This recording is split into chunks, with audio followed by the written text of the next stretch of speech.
Welcome to Yamuna Murali kitchen. உங்கள் அன்புடன் வரவேற்கிறோம். இப்போ செய்தி காட்டப்படுறது காரப்பொரிங்க.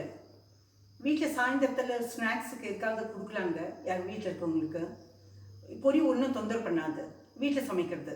அதனால காரப்பொரி எப்படி செய்யுதுன்னு சொல்லிட்டு செஞ்சு காட்டுறேன் நான்.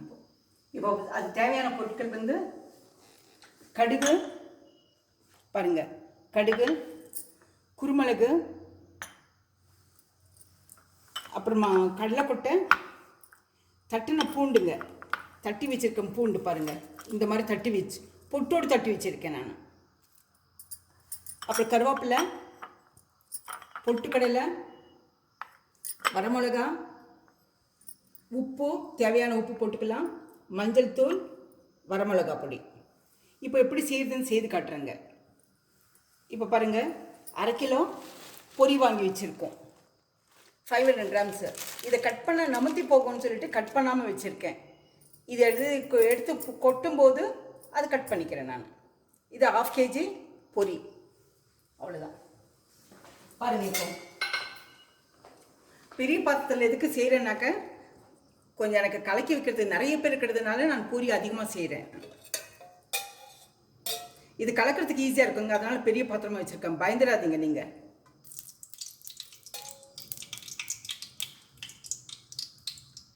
வெறும் கடலெண்ணெய் ஊற்றினா போருங்க இதுக்கு.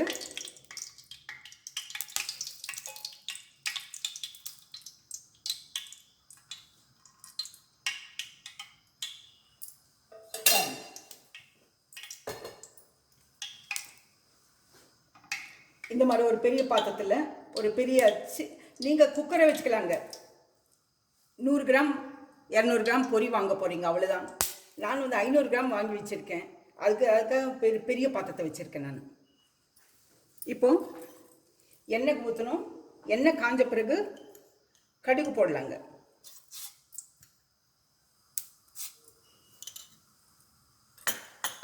கடுகு பொரியிற வரைக்கும் நம்ம காத்துட்டு இருக்கலாம்.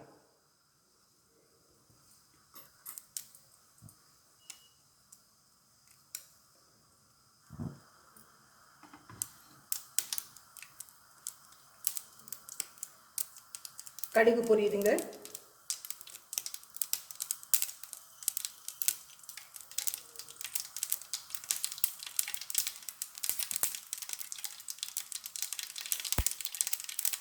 பாருங்க, கடுகு பொரிஞ்ச பிறகு குருமிளகு போடலாம்.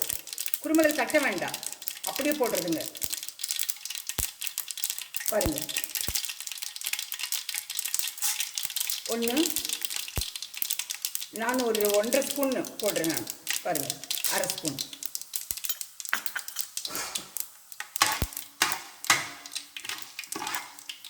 குருமிளகு வெடிக்கும் போது இந்த கருவேப்பிலை,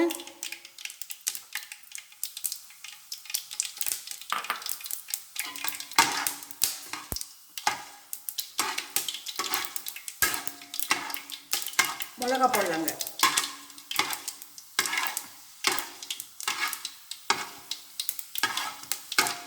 இது செஞ்சு வச்சுட்டாக்கா சாயந்தர நேரத்தில்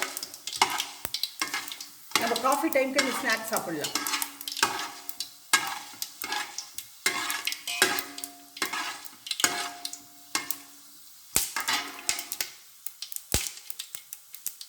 இப்போ வந்து குருமிளகு வெடிக்க ஆரம்பிச்சிருச்சு.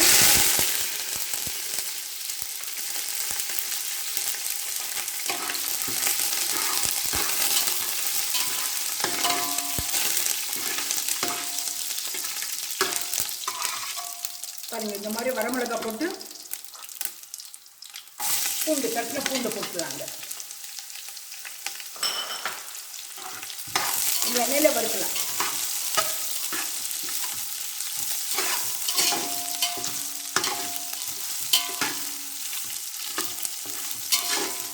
பாருங்க, பூண்டு கொஞ்சம் பச்சை வாழை போடணும், அது வரைக்கும் கொஞ்சம் வறுத்து வைக்கலாம்.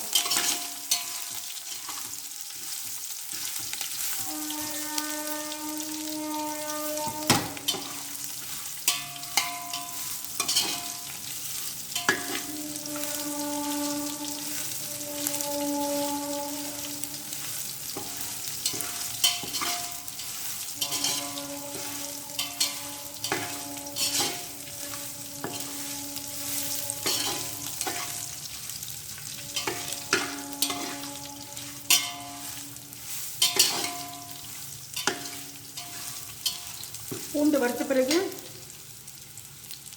கொஞ்சம் கடலை கொட்டை கொஞ்சம் நிறுத்திடலாங்க. பாருங்கள், ஒரு பிடி, 2 பிடி, நம்ம எத்தனை வேணாலும் போட்டுக்கலாங்க, தேவையான அளவு.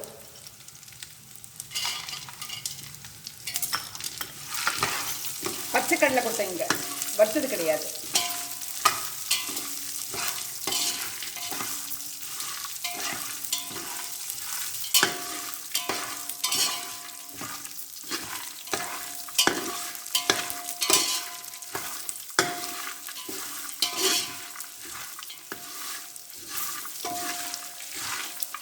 பார்த்தீங்களா, இந்த மாதிரி வறுக்கணுங்க.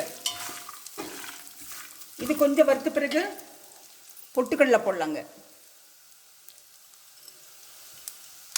இது ஒரு 3 பிடி போட்டுக்கலாம்.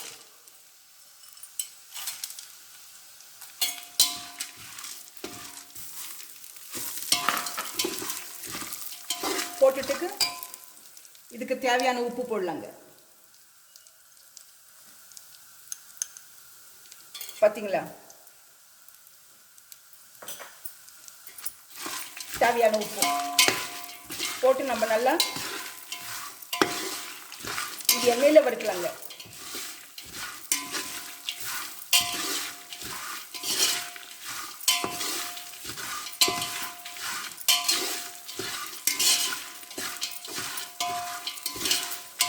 இது செய்து வச்சுட்டாக்க 10 நாளைக்கு கெடாமல் சாப்பிடலாம். 10-15 நாளைக்கு வச்சுட்டு இருந்து சாப்பிடலாம். இது கெடாதுங்க. காரப்பொரி கடையில் விற்கிது. நம்ம செஞ்சு வச்சுட்டாக்க எப்போ வேணாலும் எடுத்து சாப்பிடலாம். பசிக்கும் போது எடுத்து சாப்பிட வேண்டியதாங்க. சாயந்தர நேரத்தில் டீ டைமில் சாப்பிடலாம்.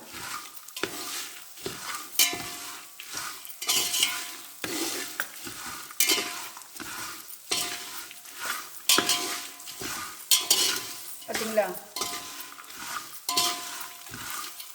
இப்படி வறுக்கணும்.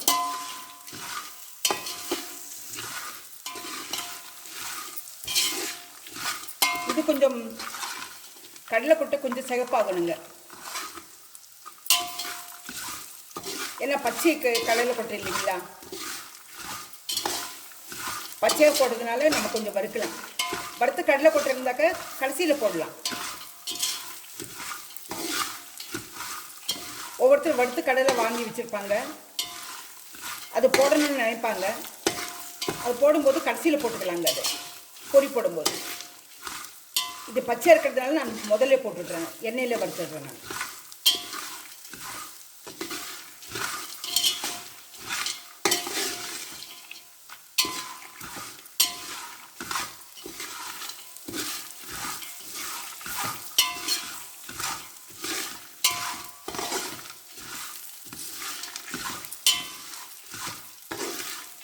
இந்த மாதிரி வறுத்துக்கணும். நீங்கள் நல்லா வறுத்துக்கணும்.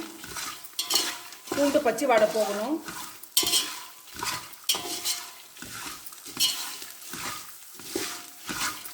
நல்லா வாசனை வருங்க. வாசனை வரும்போது நம்ம கொஞ்சம் மிளகாத்தூள், மஞ்சள் தூள் போட்டுக்கலாம். இப்போ முதல்ல போட்டாக்க அது கருகி போகும் எண்ணெயில்.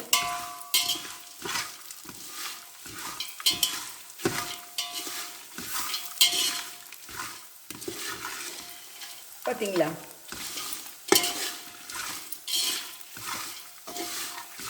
இந்த மாதிரி வறுத்து எடுத்துட்டு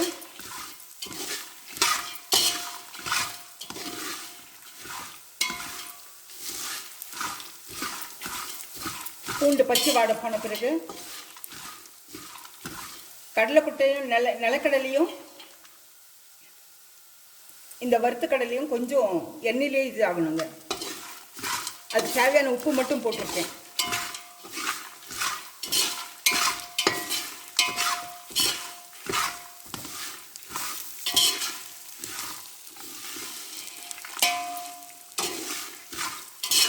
பாருங்க,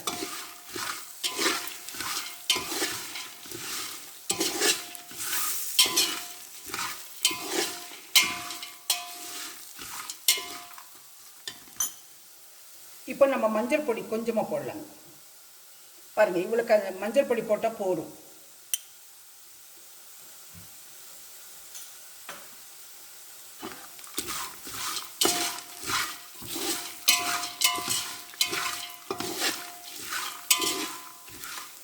கடைசியில் லாஸ்ட்டாக வரமிளகா பொடி போட்டுக்கலாங்க.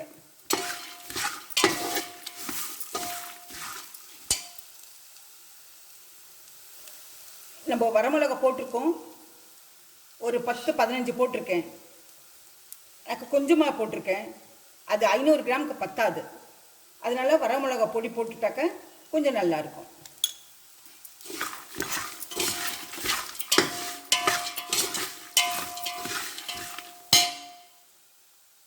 இப்போ நம்ம பொடி கொட்டிடலாங்க.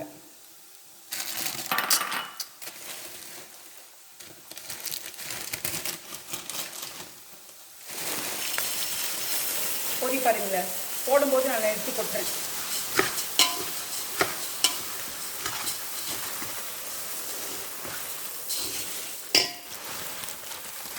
ஏன்னா முதல்ல கட் பண்ணி வச்சுட்டாக்க பொடி நமத்து போகுங்க.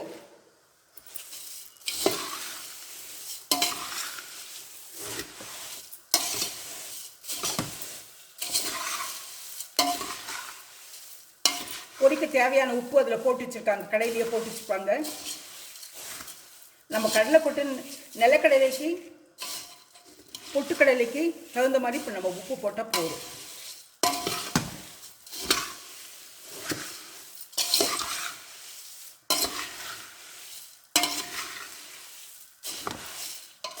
இந்த மாதிரி கலக்கிடணும்.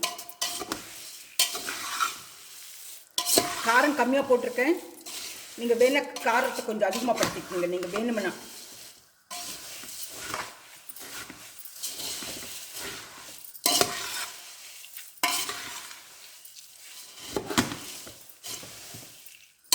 இதை போட்டு ஒரு ஆறுன பிறகு மூடி வைக்கக்கூடாதுங்க, மூடி போட்டு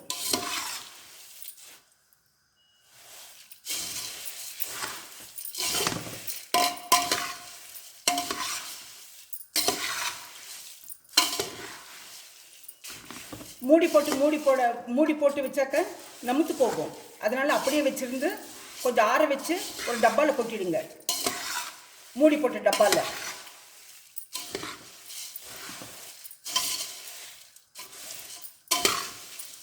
பார்த்தீங்களா, இந்த மாதிரி இருக்கும்.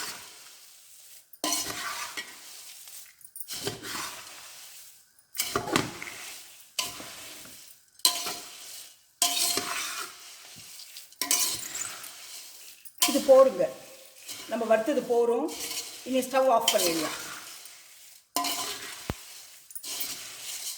இது கலக்கிறதுக்காக நான் பெரிய பாத்திரத்தை வச்சுருக்கேன் பாருங்க, கலக்கிறதுக்கு எத்தனை வசதியாக இருக்கு.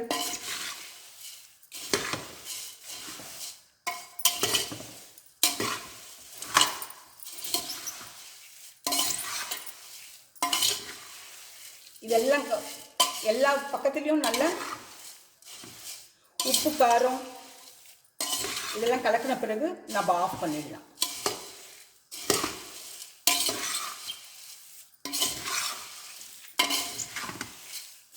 இப்போ ஸ்டவ் ஆஃப் பண்ணுறேங்க.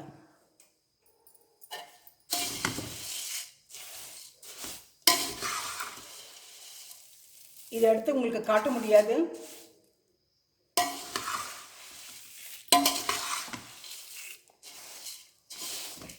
பாருங்க.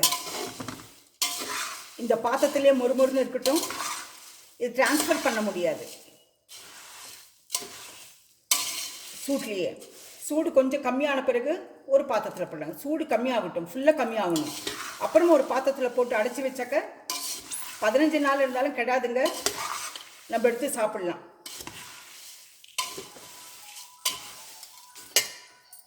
இது பிடிச்சிருந்தா லைக் பண்ணுங்க, இந்த ரெசிபி பிடிச்சிருந்தா லைக் பண்ணுங்க, ஷேர் பண்ணுங்க, சப்ஸ்கிரைப் பண்ணுங்க, மறக்காம பெல் பட்டன் பிரஸ் பண்ணுங்க. அடுத்த ரெசிபியில் பார்க்கலாம்.